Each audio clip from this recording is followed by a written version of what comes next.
Hello guys, welcome to my YouTube channel HRM Pillar. This is Mahima here. So today I am going to discuss a very important topic of UGC NET exam, the HRM Labor Welfare Code 55, and the topic is Interstate Migrant Workmen Act 1979. So guys, ये जो topic है बहुत ही important topic है और ये recently add किया गया है HRM के सिलेबस में. सो इसको प्लीज आप ध्यान से देखिएगा एंड मैंने बहुत ही मेहनत करी है इस वीडियो को बनाने के लिए. So please watch it very carefully और अगर जरूरत पड़े तो नोट डाउन भी कर लीजिएगा. ठीक है, so let's start the video. अब ये जो कंटेंट्स आपको दिख रहे हैं ये डराने के लिए नहीं लिखे गए हैं, सिर्फ आपको एक स्नैपशॉट देने के लिए लिखे गए हैं जिससे कि आपको पता चल सके कि मैं कौन कौन से सेक्शंस इस एक्ट के इंक्लूड कर रही हूँ. ठीक है, मैंने ज्यादातर सारे ही सेक्शंस इंक्लूड किए हैं इसलिए मैंने इसको एक स्नैपशॉट में यहाँ पर डाल दिया है. ठीक है, तो इसमें बेसिकली हम लोग इंट्रोडक्शन पढ़ेंगे, एप्लीकेबिलिटी पढ़ेंगे, डेफिनेशन पढ़ेंगे, रजिस्ट्रेशन ऑफिस पढ़ेंगे, सर्टेन एस्टैब्लिशमेंट और पूरा नीचे तक ऑफेंस एंड पेनल्टी तक पढ़ेंगे. ठीक है, तो गाइस इसे नोट डाउन करने की जरूरत नहीं है, आगे जो मैटर होगा उसको आपको नोट डाउन करने की जरूरत है, वो मैं आपको टाइम टू टाइम अभी बताती रहूंगी. ठीक है, तो डरने की कोई बात नहीं है. थोड़ा टफ है एक्ट पर मैंने इसको बहुत ही आसानी से समझाया है. ठीक है, तो आपको समझ में आ जाएगा. चलिए स्टार्ट करते हैं इंट्रोडक्शन से. इंट्रोडक्शन. नेम क्या है एक्ट का, जैसे कि नाम मैंने अभी बताया था, इंटरस्टेट माइग्रेंट वर्कमैन एक्ट 1979. 1979 याद कर लीजिएगा गाइस. फिर इसका जो ब्रैकेट में नाम दिया गया है वो है regulation of the employment and condition of service. अब ये इनैक्ट कब हुआ था? 11 जून 1979. ठीक है, अब ये जो एक्ट है ये कौन से साल में पार्लियामेंट ने इनेक्ट किया था? 13th year of the Republic of India. तो ये 13th ईयर भी याद कर लीजिए, आ जाता है क्वेश्चन. फिर ये जो एक्ट है ये पूरा एक्सटेंड करता है होल ऑफ इंडिया पे. ठीक है, टोटल जो इसमें सेक्शंस हैं गाइस ये भी याद कर लीजिएगा, टोटल सेक्शंस 36 हैं. ठीक है, अब अगर हम इसकी थोड़ी हिस्ट्री में जाते हैं, ठीक है, ज्यादा हिस्ट्री नहीं ली है, थोड़ा बहुत लिए जो कि आ सकती है एग्जाम पर्पज से.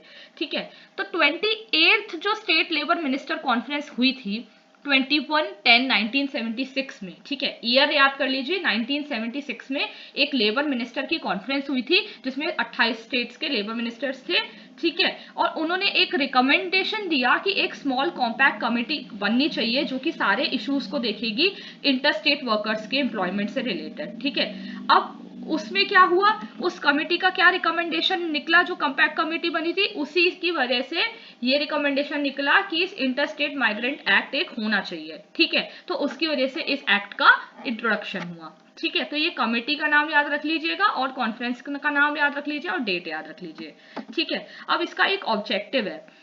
इंटरस्टेट माइग्रेंट एक्ट इसीलिए बनाया गया जिससे कि जो जितने भी इंटरस्टेट माइग्रेंट वर्कर्स हैं जो अलग स्टेट में जाके काम कर रहे हैं उनकी कंडीशन देखी जाए सर्विस की और उनसे रिलेटेड इश्यूज और मैटर्स को कोई देखने वाला हो, इसलिए एक अलग से एक्ट की बहुत जरूरत थी.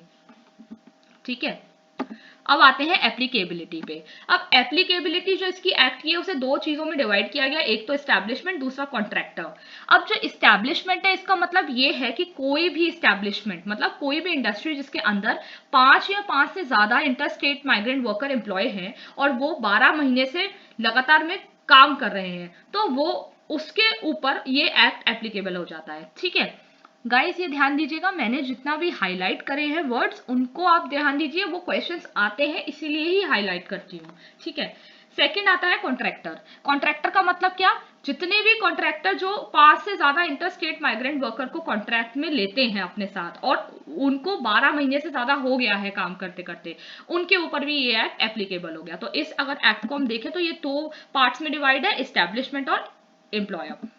अब ये क्या हो गया, 5 और मोर वर्कमैन इसमें भी काम कर रहे हैं, इसमें भी 5 और मोर वर्कमैन काम कर रहे हैं, इसमें भी 12 महीने, इसमें भी 12 महीने. तो एस्टैब्लिशमेंट और कॉन्ट्रैक्टर को याद रखिएगा, कभी कोई क्वेश्चंस आ जाते हैं. अब आते हैं गाइस डेफिनेशन पे. डेफिनेशन में सबसे पहले एज यूजुअल जो सभी एक्ट्स में इंक्लूडेड है दैट इज एप्रोप्रिएट गवर्नमेंट. अब what does it includes? So applicable जो होता है इसके ऊपर ये है सेंट्रल गवर्नमेंट और स्टेट गवर्नमेंट. अब ये जो सेंट्रल गवर्नमेंट है इसके अंदर आता है railways, cantonment board, major port, mine, oil field या फिर कोई बैंक और इंश्योरेंस कंपनी. इन सब चीजों को छोड़ के जितने भी और इंडस्ट्रियल एस्टैब्लिशमेंट्स अदर बचते हैं वो सब किस में आ जाते हैं? स्टेट गवर्नमेंट में. ठीक है, अब आता है सेकंड, कॉन्ट्रैक्टर कौन होता है? कॉन्ट्रैक्टर वो होता है जो कि कोई भी इस्टेब्लिशमेंट में अपना एम्प्लॉय करता है वर्कमैन को, या फिर किसी किसी इस्टेब्लिशमेंट में वर्कमैन को सप्लाई करता है, ठीक है, और क्या करता है, प्रोडक्शन करता है किसी गिवन रिजल्ट का, उसको कहते हैं कॉन्ट्रैक्टर। और कभी कभी उसके अंदर भी एक सब कॉन्ट्रैक्टर होता है जिसे खतादर या सरदार के नाम से, या फिर कोई और स्टेट में अगर किसी और नाम से जाना जाए उससे बोलते हैं। तो ये वर्ड्स हाईलाइट करे हैं, इनको आप नोट डाउन कर लीजिएगा। थर्ड डेफिनेशन आती है इस्टेब्लिशमेंट। इस्टेब्लिशमेंट बहुत इजी है गाइस, कोई भी ऐसी जगह जहाँ पे कोई भी इंडस्ट्री का काम हो रहा है, ट्रेड हो रहा है, बिजनेस हो रहा है, मैन्युफैक्चर हो रहा है, या फिर कोई ऑक्यूपेशन कैरी हो रही है, ठीक है, उसे इस्टेब्लिशमेंट कहते हैं। अब ये आता है इंटरस्टेट माइग्रेंट वर्कमैन। ये लोग कौन होते हैं, इनका मतलब क्या होता है, ऐसे लोग जो किसी कॉन्ट्रैक्टर के द्वारा किसी एग्रीमेंट के अंदर एक स्टेट में या फिर किसी इस्टेब्लिशमेंट के अंदर किसी दूसरे स्टेट में विद या विदाउट नॉलेज, मतलब या तो नॉलेज होती है प्रिंसिपल एम्प्लॉयर को या नहीं भी होती है, काम करते हैं किसी दूसरे स्टेट में, उन्हें कहते हैं इंटरस्टेट माइग्रेंट वर्कमैन। अब मैंने जैसे बताया था, कॉन्ट्रैक्टर के थ्रू भी आ सकते हैं या डायरेक्ट एस्टेब्लिशमेंट में भी आ सकते हैं, ठीक है। वेजेस, वेजेस तो आपको पता है रिमनोरेशन, जो कि मनी के टर्म्स में दी जाती है एम्प्लॉयमेंट के, एम्प्लॉय करते हैं जब हम किसी पर्सन को, तो उसमें जो दी जाती है उसे वेजेस कहते हैं। पर इसके अंदर कुछ ऐसे भी हैं चीजें जो इंक्लूड नहीं करते हैं, तो ये क्वेश्चन आ जाता है कि वेजेस में हम क्या नहीं इंक्लूड करते इंटरस्टेट माइग्रेंट एक्ट में। तो उसमें आप क्या लिखेंगे, पेंशन या प्रोविडेंट फंड नहीं इंक्लूड करते। डीफ्रे स्पेशल एक्सपेंसेस, डीफ्रे का मतलब होता है कुछ पे आउट करना, आपने कुछ ग्रांट दे दिया, कुछ दे दिया, तो उसको हम नहीं लेते हैं इसमें। कोई बोनस हो वो भी नहीं लेते हैं। कोई भी हाउस एकोमोडेशन हो, कोई भी सप्लाई ऑफ लाइट हो, वाटर हो, मेडिकल हो, कोई अदर एम्यूनिटी हो, उसका भी वैल्यू हम नहीं पे कर इसमें इंक्लूड करते। कोई ट्रैवलिंग अलाउंस हो वो भी नहीं इंक्लूड करते, या कोई ग्रेचुइटी दी गई हो वो भी नहीं करते। अब आता है थोड़ा ये बहुत ही ज्यादा इंपॉर्टेंट है, अपॉइंटमेंट ऑफ रजिस्ट्रिंग ऑफिसेस, ठीक है, सेक्शन 3। अब इसमें क्या कहा गया है कि जो एजी है, मतलब अप्रोप्रिएट गवर्नमेंट, वो एक ऑफिशियल जो उनका गैजेट है उसमें वो नोटिफिकेशन देती है ऐसे पर्संस का जो कि फिट करते हैं to be the registering officers. अब इन रजिस्ट्रिंग ऑफिसर्स का काम क्या है, ये इनको उनको पावर्स भी बता देती है जो अप्रोप्रिएट गवर्नमेंट होती है, और उनकी लिमिट्स भी डिफाइन कर देती है। अब आप सोच रहे होंगे और रजिस्ट्रिंग ऑफिसर की जरूरत क्या है, रजिस्ट्रिंग ऑफिसर की जरूरत होती है रजिस्ट्रेशन करने में, ठीक है।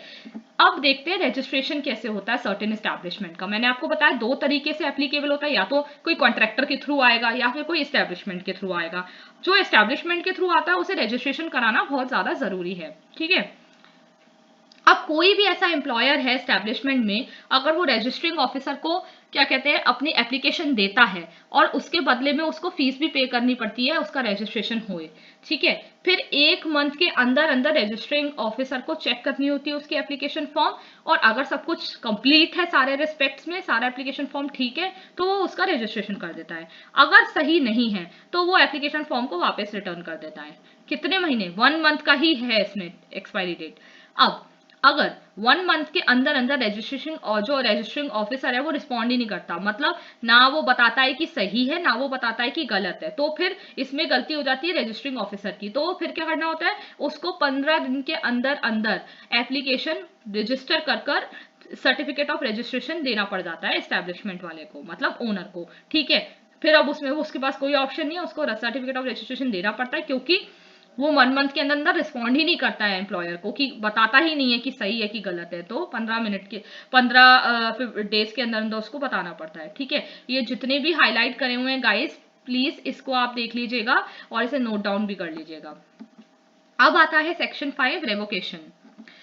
इसमें क्या होता है कि अब जब मैंने आपको रजिस्ट्रेशन का बता दिया, अब क्या होता है कि अगर किसी भी रजिस्ट्रिंग ऑफिसर को पता चलता है कि रजिस्ट्रेशन फॉर्म भरते वक्त किसी भी कंपनी ने कुछ मिस रिप्रेजेंटेशन किया है अपने फैक्ट्स के द्वारा, मतलब उन्होंने कोई मटेरियल फैक्ट हमसे छुपाया है या फिर कुछ गलत लिखा है या फिर छुपाने की कोशिश की है, वो तुरंत के तुरंत उसका रजिस्ट्रेशन कैंसिल कर सकता है, और जो उसको सर्टिफिकेट प्रोवाइड हुआ था वो बिल्कुल यूजलेस और इनफेक्टिव हो जाएगा तभी के तभी से। पर इसके लिए उसको अप्रोप्रिएट गवर्नमेंट से अप्रूवल लेनी पड़ती है, ठीक है। उसके बाद कोई भी ऐसा प्रिंसिपल, ये पढ़ते हैं हम लोग, prohibition against employment of interstate migrant workman, ठीक है। इसमें लिखा है कि कोई भी ऐसा प्रिंसिपल एम्प्लॉयर नहीं है एस्टैब्लिशमेंट का जो कि बिना सर्टिफिकेट ऑफ रजिस्ट्रेशन के इंटरस्टेट माइग्रेंट को एम्प्लॉय कर सके, मतलब अगर उसको इंटरस्टेट माइग्रेंट वर्कमैन चाहिए तो उसको सर्टिफिकेट ऑफ रजिस्ट्रेशन लेना पड़ेगा। वो कौन देगा, रजिस्ट्रिंग ऑफिसर, ठीक है। तो इसमें ये लिखा है कि प्रोहिबिशन है, मतलब आप नहीं ले सकते माइग्रेंट वर्कर्स को बिना रजिस्ट्रेशन के। साफ सी बात है, अगर आपका एस्टेब्लिशमेंट रजिस्टर ही नहीं है तो आप नहीं कर सकते किसी को भी एम्प्लॉय।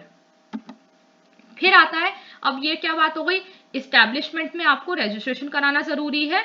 अब आता है लाइसेंसिंग ऑफिसर। अब मैं आपको आगे बताऊंगी कि लाइसेंसिंग ऑफिसर की क्या जरूरत है, अभी तो खाली रजिस्टरिंग ही ऑफिसर था। देखते हैं, इसमें भी सेम है, अप्रोप्रिएट गवर्नमेंट अपने ऑफिशियल गैजेट में नोटिफाई करता है कि उसको ऐसे पर्सन चाहिए जो कि official as a licensing officer fit हो, ठीक है, और उनको उनकी एक्सरसाइज बताता है, उनको क्या पावर्स दी जाती हैं वो बताता है, और लिमिट्स डिफाइन करता है। अब आपको ये बताती हूँ गाइस कि इनकी जरूरत क्या है। अब जैसे कि मैंने बताया था, दो तरीके होते हैं, या तो आप कॉन्ट्रैक्टर के थ्रू घुसते हैं या फिर एस्टैब्लिशमेंट के। अगर एस्टैब्लिशमेंट के थ्रू घुस रहे हैं तो रजिस्ट्रेशन बहुत ही कंपलसरी है, पर अब अगर कॉन्ट्रैक्टर के थ्रू घुस रहे हैं तो कॉन्ट्रैक्टर का लाइसेंस होना जरूरी है, और लाइसेंसिंग कौन करता है कॉन्ट्रैक्टर की, लाइसेंसिंग ऑफिसर, ठीक है। तो डिफरेंस समझ में आ गया रजिस्टरिंग ऑफिसर और लाइसेंसिंग ऑफिसर का। Registering officer is related to establishment and this is related to contractor. अब अगर कोई विदाउट लाइसेंस है तो वही बात है, आप किसी भी पर्सन या फिर किसी भी इंटरस्टेट माइग्रेंट को रिक्रूट नहीं कर सकते, ठीक है।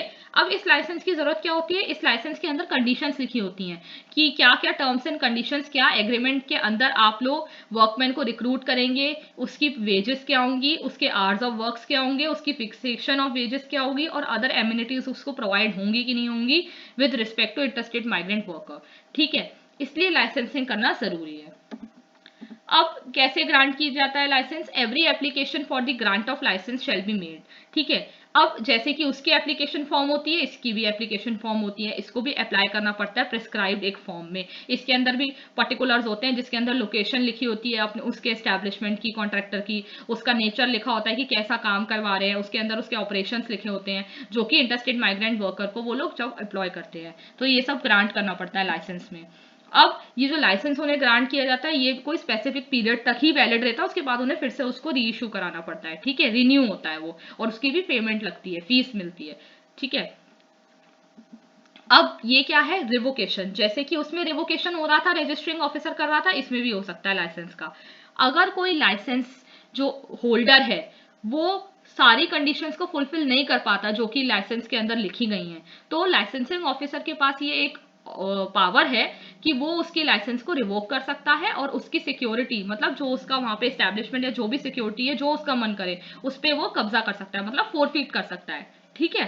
तो ये आप ध्यान रखिएगा, ये चारों जो मैंने बताए हैं ना इनको बहुत ही ध्यान से पढ़िए, और इसमें जो मैंने हाईलाइट करे हुए हैं नोट कर लीजिए। अब आता है अपील। अपील का मतलब क्या है, अगर कोई एग्रीव्ड पार्टी है, मतलब उसके साथ कुछ गलत हुआ है, किस किस सेक्शन से रिलेटेड, 4, 5, 8 और 10। 4, 5, 8 और 10 का मतलब है कि अगर रजिस्ट्रेशन में प्रॉब्लम है, गलत रिवोक हो गया है, लाइसेंसिंग में प्रॉब्लम है या गलत लाइसेंस रिवोक हो गया है, इन चारों में अगर उसे दिक्कत है, एग्रीव है, तो उन 30 दिनों के अंदर अंदर जब उसको ये लगा, ठीक है, from the date of order communicated, जब उसको ये ऑर्डर कम्युनिकेट हुआ, उसके बाद से 30 दिनों के अंदर अंदर उसको अपील देनी पड़ती है एपेलेट ऑफिसर को। वो कौन अपॉइंट करता है, एज यूजुअल एप्रोप्रिएट गवर्नमेंट, ठीक है।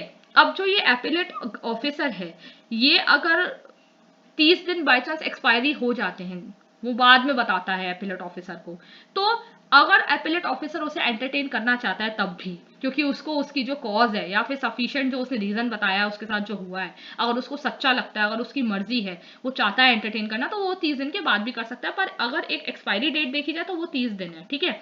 ये क्वेश्चन आया था गाइज यूजीसी नेट के पेपर में विद इन 30 डेज, इसलिए मैंने 30 डेज को काफी ज्यादा हाईलाइट करा है।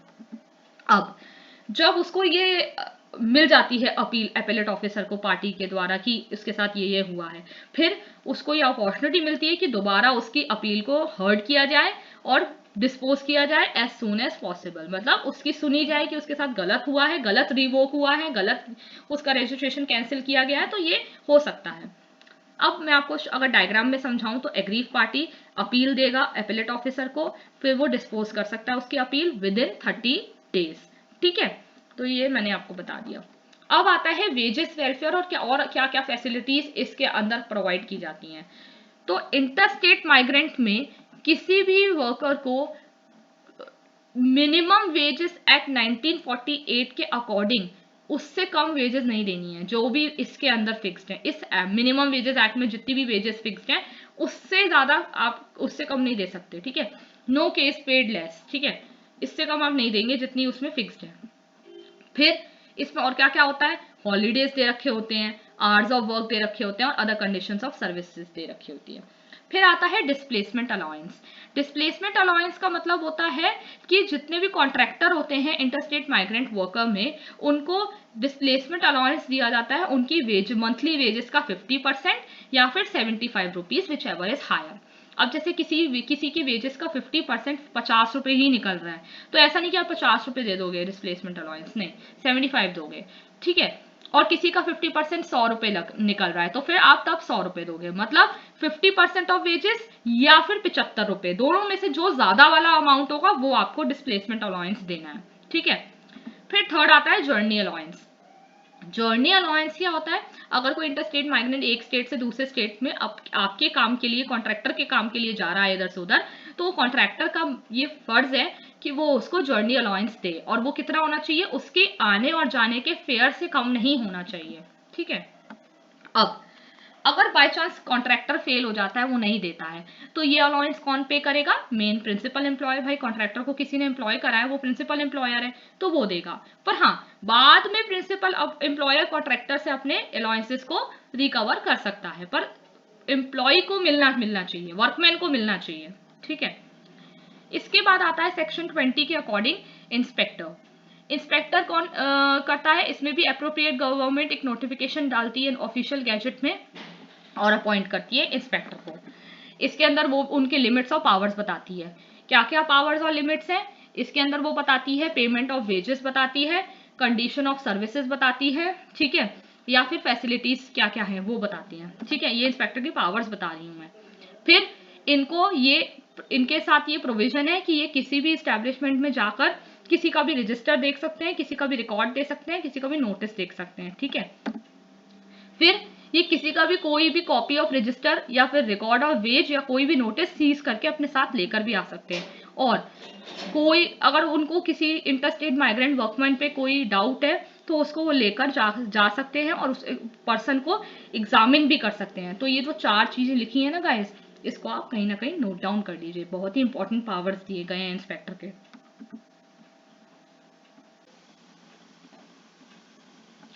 सो गाइज अब हम देखते हैं ऑब्स्ट्रक्शंस रिगार्डिंग सेक्शन 24।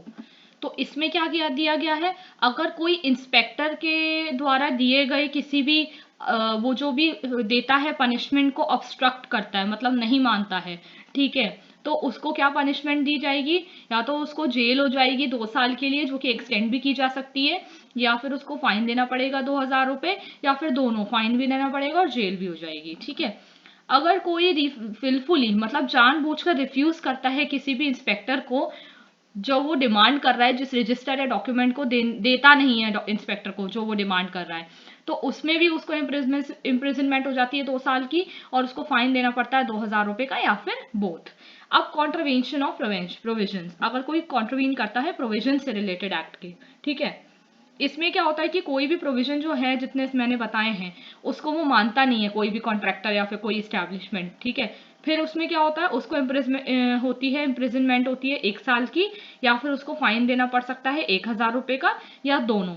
और सजा के बाद भी अगर वो ये कंटिन्यू करता है कि नहीं करता है, प्रोविजंस को मानता नहीं, कॉन्ट्रवीन करता है, तो एडिशनल फाइन लगता है पर डे के हिसाब से 100 रुपए, ठीक है, 100 rupees for every day, continue रहता है, ठीक है। कंप्लेन रिगार्डिंग ऑफेंस, ये जो है गाइस ये इंपॉर्टेंट है, ध्यान दीजिएगा इस पे। अगर कोई कंप्लेन देनी है किसी को किसी ऑफेंस से रिलेटेड, देखिए इसको मैं समझाती हूँ। इसमें क्या है, इसको मैं आपको एक डायग्राम के अकॉर्डिंग समझाऊंगी, तो इसमें आपको इजी पड़ेगा। कोई ऑफेंस हुआ है, ठीक है, किसी ने कुछ गलत करा है और वो इंस्पेक्टर के नॉलेज में आ चुका है, ठीक है, किसी भी पार्टी ने, या तो कोई एम्प्लॉयर है, कोई ओनर है, या फिर वो भी हो सकता है कॉन्ट्रैक्टर, ठीक है, उन्होंने ऑफेंस किया है प्रोविजन से रिलेटेड कोई एक्ट के, इस एक्ट के, और वो इंस्पेक्टर के नॉलेज में आ गया है। अब क्या होगा, ऑफेंस जो है वो दो टाइप्स के दे रखे हैं, सिंपल एक ऑफेंस है और एक ऑफेंस है रिटन ऑर्डर जो इंस्पेक्टर ने दिया उसको वायलेट करना। ठीक है, कुछ ऑर्डर दिया है इंस्पेक्टर ने लिख के कि रिटन ऑर्डर में कि आप ये नहीं करेंगे और उसको फिर भी वो वायलेट कर रहे हैं, तो दोनों के अलग अलग सिचुएशंस में दे रखी हैं चीजें, प्रोविजंस है। अब अगर ये नॉलेज में आ जाता है इंस्पेक्टर के कि वो वॉयलेट कर रहा है, तो जो सिंपल ऑफेंस है उसके लिए क्या डेट दी गई है एक्सपायरी की, 3 मंथ्स।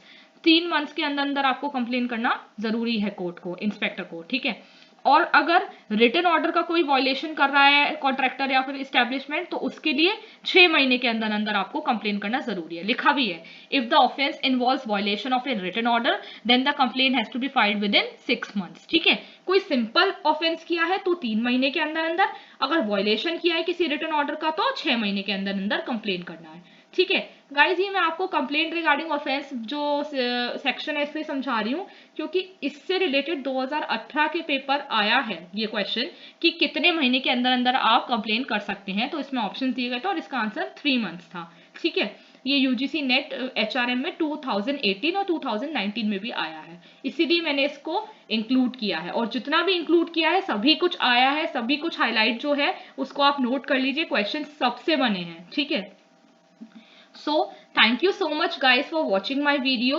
सो ये जो वीडियो है ये बहुत ही ज़्यादा मेहनत से बनाई है, तो प्लीज़ लाइक करें, कमेंट करें, सब्सक्राइब करें, and till then this is Mahima signing off from the video.